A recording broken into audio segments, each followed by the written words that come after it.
On Valentine's Day, she told me she'd rather spend the evening with her friends and that we could do something tomorrow. I smiled, agreed, and donated the jewelry I had bought her to a women's shelter instead. The video went viral overnight. The internet cheered, and by the time she saw it, her perfect Valentine's Day had turned into the biggest regret of her life. Valentine's Day is one of those days that either makes you feel like the luckiest person alive or like a complete idiot for believing in something that was never there.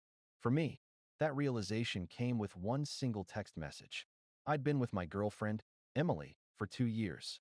We met in the most cliché way possible, a mutual friend's birthday party. She laughed at one of my awkward jokes, and suddenly, I felt like the most charming guy in the room.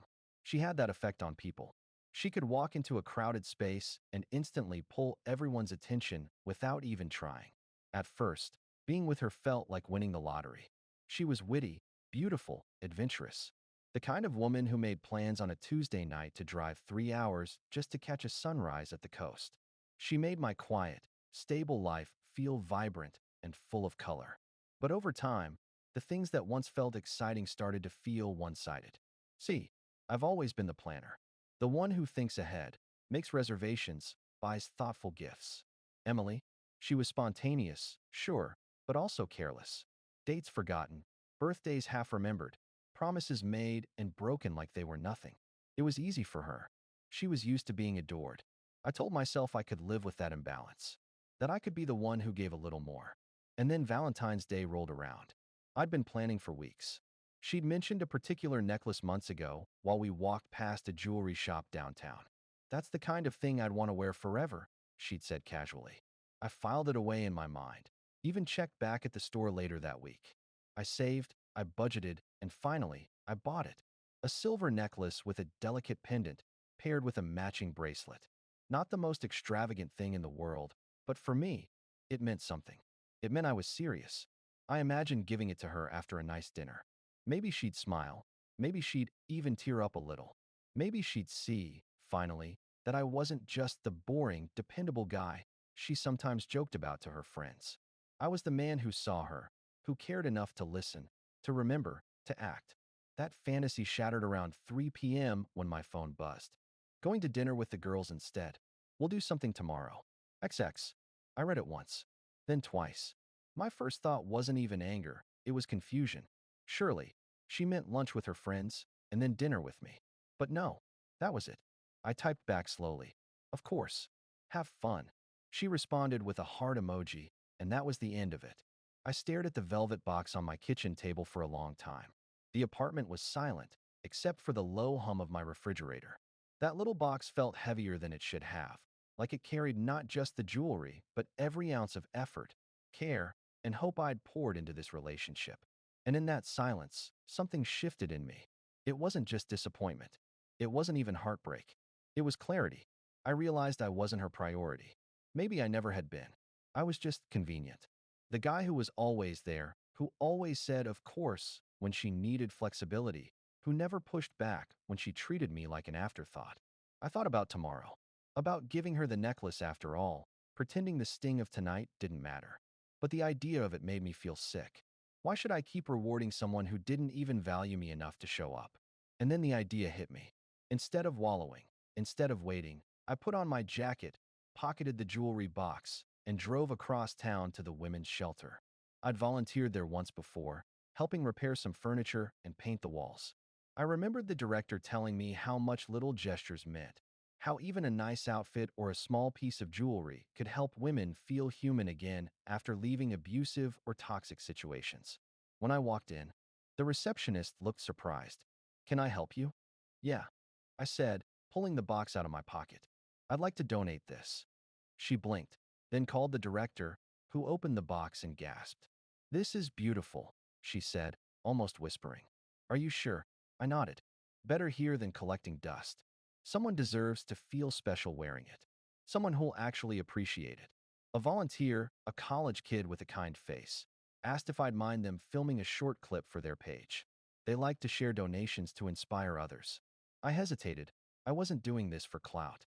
But then I thought, maybe someone out there needed to see that heartbreak didn't have to break you, that you could take pain and turn it into something meaningful. So I agreed. They filmed me handing the box over, explaining briefly that Valentine's Day hadn't gone as planned, but that love wasn't always about keeping. Sometimes it was about giving. I didn't think much of it when I posted the clip to my social media later that night. Just a quick caption. Sometimes love isn't about holding on. Sometimes it's about letting go. Happy Valentine's Day. Then I ordered a pizza, put on a dumb action movie, and went to bed. By the next morning, my phone was exploding. The video had gone viral. Thousands of likes, hundreds of comments. People calling it the sweetest breakup story ever. Others tagging friends, saying, "This is how you move on." My inbox was full of strangers sending me words of encouragement, telling me I inspired them, even asking if I was single. But not everyone was cheering. At 10 a.m., my phone buzzed with a text from Emily. "WTF, is this?" A second later, "Is this about me? Are you trying to embarrass me?" Then, "You're making me look like a monster. Delete it." Now, when I didn't answer, the call started. 1, 2, then 12. By the time I glanced at my voicemail, I had 3 rambling messages, her voice ranging from angry to desperate. The internet loved it. But Emily? Emily was unraveling. And that's where things really started to spiral. By noon that same Valentine's week, I realized just how far the video had traveled. It wasn't just likes from strangers anymore. My coworkers were mentioning it in the office group chat. Old college friends I hadn't spoken to in years were tagging me in comments, calling me a legend or a class act. Even my aunt, who barely knows how to work Facebook, shared it with a caption, "Proud of my nephew. Raising men right in this family." The attention was overwhelming, but in a strangely empowering way. For once, I wasn't the guy being overlooked, dismissed, or quietly sidelined. I was the one making a choice, taking control, and people saw it. Emily, on the other hand, wasn't handling it nearly as well. Around 1 p.m., I got a message from her best friend, Lauren. "She's losing it. She's been ranting all morning about how you twisted the narrative. Maybe you should just take it down to calm her down." I read it twice and laughed to myself. Twisted the narrative? I hadn't even mentioned her name. The story wasn't about her. It was about me. About how I chose to redirect disappointment into something better. But of course, Emily couldn't stand not being the center of the story. By the time I got home from work, my phone had 47 unread messages from her.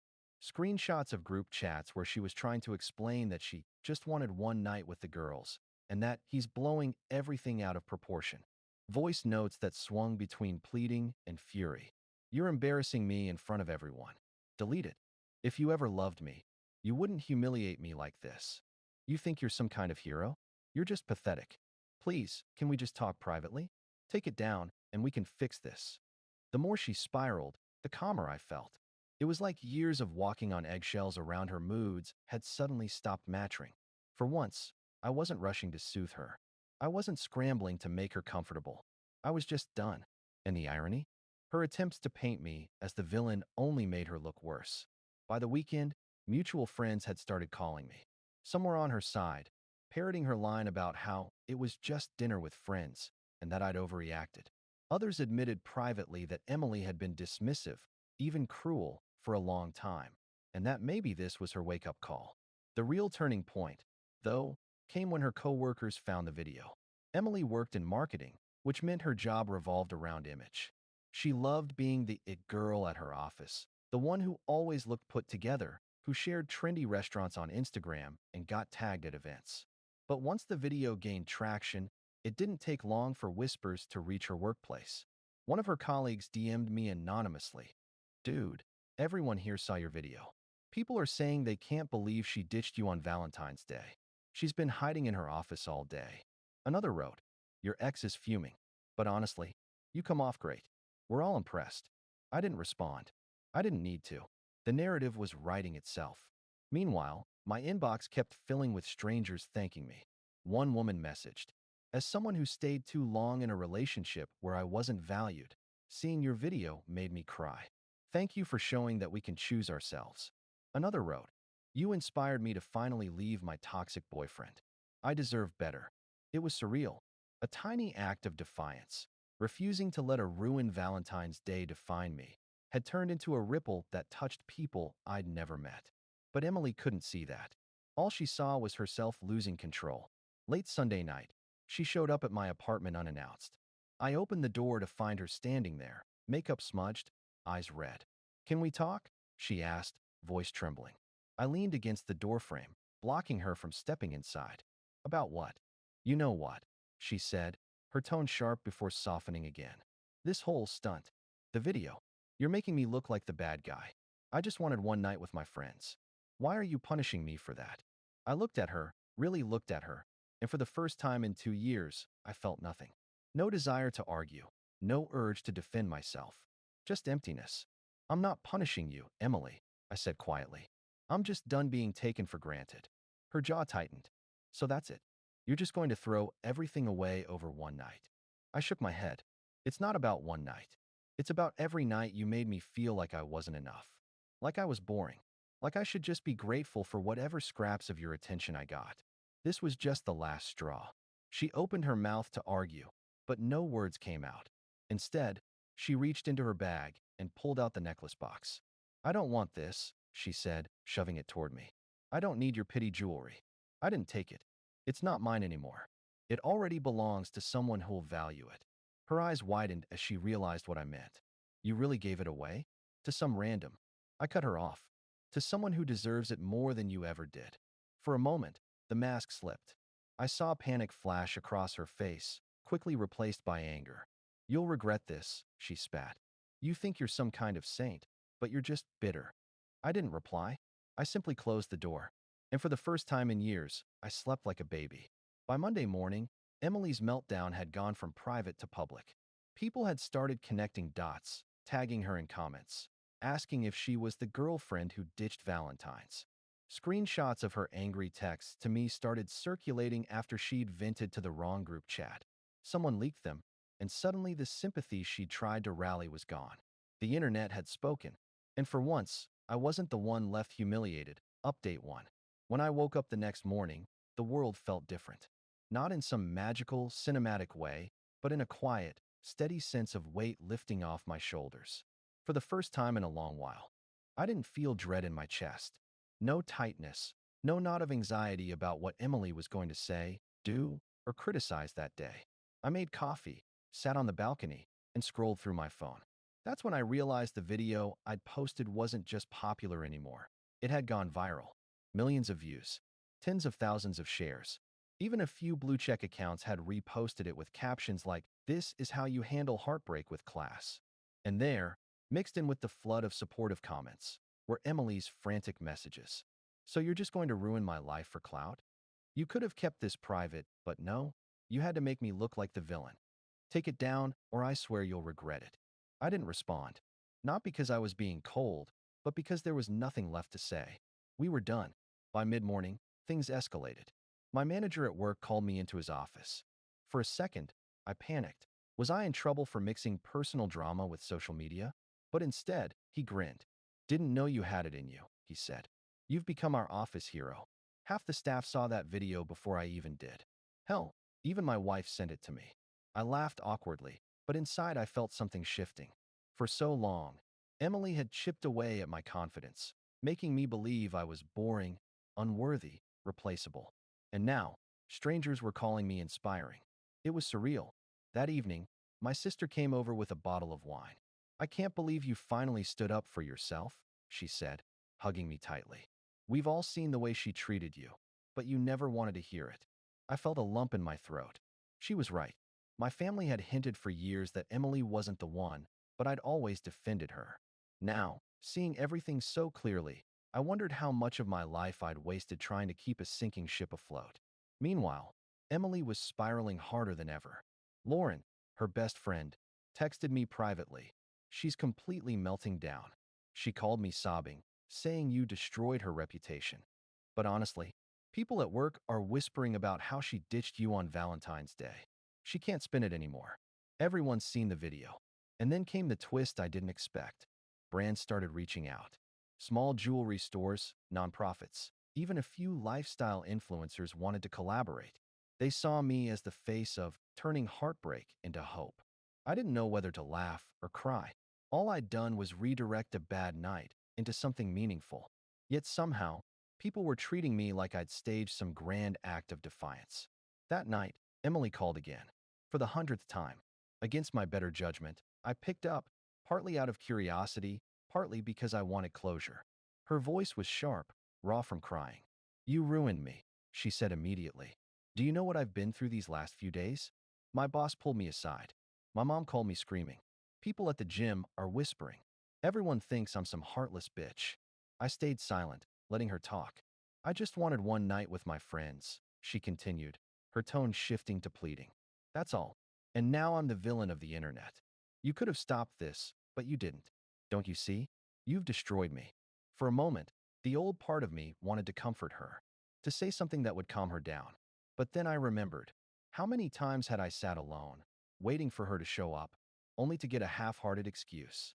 How many birthdays, anniversaries, and holidays had she diminished because she always had better things to do? So instead, I said, "Emily, I didn't destroy you. You did. I just stopped covering for you." There was a long silence on the line. Then, she whispered, "You'll regret this. No one's ever going to love you like I did." And with that, I hung up. But here's the truth. I didn't regret it. Not even a little. The following week was a blur.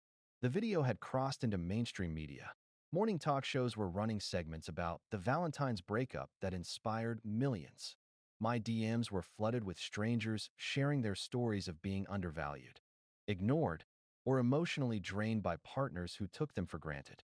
And through it all, Emily's attempts to reclaim her image only backfired. She posted a long rant on Instagram about toxic masculinity and weaponizing heartbreak for attention. Within hours, comments flooded in. "Girl, you left your man on Valentine's Day for the girls, and you're surprised? He literally donated jewelry to women in need. And you're mad.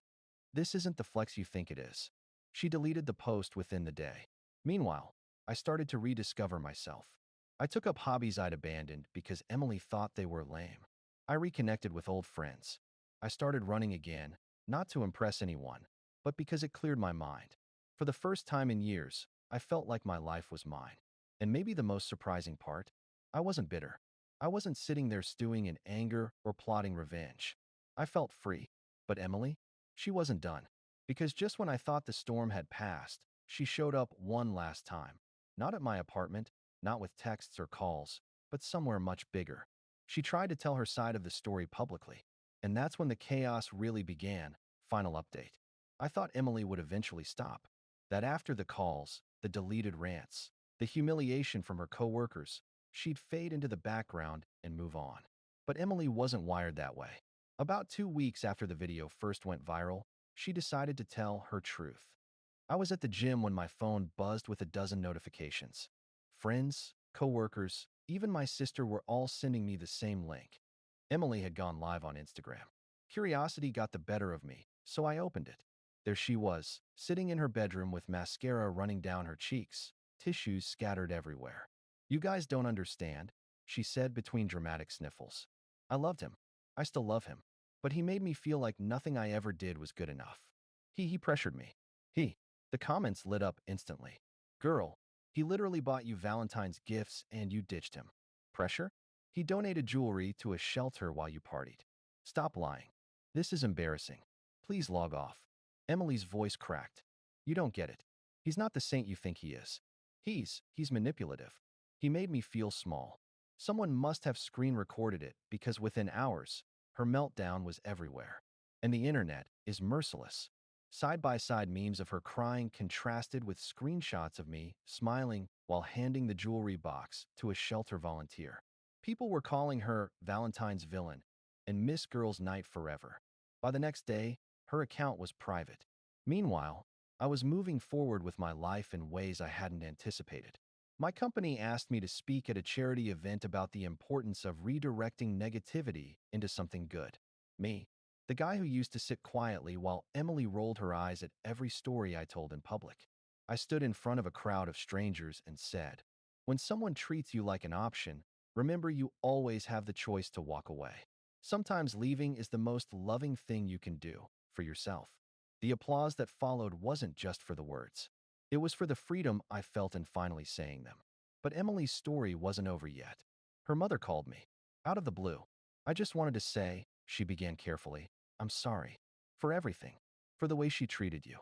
We tried to tell her she was lucky to have someone like you. But she never listened. It was surreal. I had spent years feeling like an outsider in Emily's family, never fully accepted, always measured against impossible standards. And now, her mother, the woman who once asked me if I thought I was good enough for Emily, was apologizing. She's not in a good place, her mother continued. She's burned so many bridges. I don't think she realizes what she's lost. I thanked her politely, but kept my distance. Whatever Emily was going through wasn't my responsibility anymore. And then came the final blow, the one even I couldn't have predicted. Lauren, her best friend, and the one who had always been more loyal to truth than to Emily's ego, sent me a screenshot late one night. It was of Emily's group chat. In it, Emily was complaining about how her life had imploded and how unfair it was that I came out looking like a hero. One of her so-called friends finally snapped back. You humiliated him in front of everyone. You laughed about it. And he walked away with dignity. That's on you, not him. The chat went silent after that. From what I gathered later, most of them drifted away.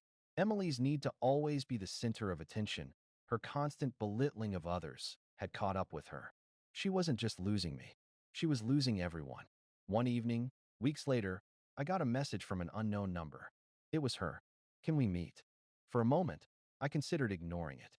But some part of me wanted to hear what she had to say face to face, without cameras, without theatrics. We met at a quiet cafe. She looked different, tired.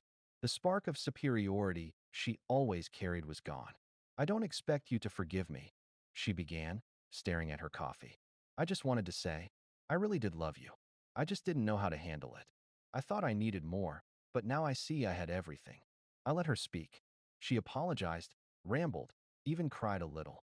But when she finally looked up at me, waiting for me to take her hand, I didn't. Instead, I said, Emily, I hope you find what you're looking for. But I'm not it. Not anymore. Her eyes filled with tears. So that's it. After everything we had. I smiled softly. Exactly. After everything we had. And then I left. That was the last time I saw her. Since then, my life has been mine again. I've traveled. I've made new friends. I've even started dating someone who doesn't see me as boring, but as steady, kind, and worth cherishing. Sometimes, I think about how easily I could have stayed trapped, always trying to prove myself to someone who would never truly see me. And then I remember that one simple decision changed everything, refusing to accept disrespect as love. Emily wanted to experience life. She wanted her jokes, her nights out, her freedom without consequences. And me? I've built a life I don't need to escape from. The internet forgot about Emily eventually, as it always does. But me? That one Valentine's video still circulates every year, a reminder that sometimes the best love story isn't about winning someone back. It's about finally choosing yourself.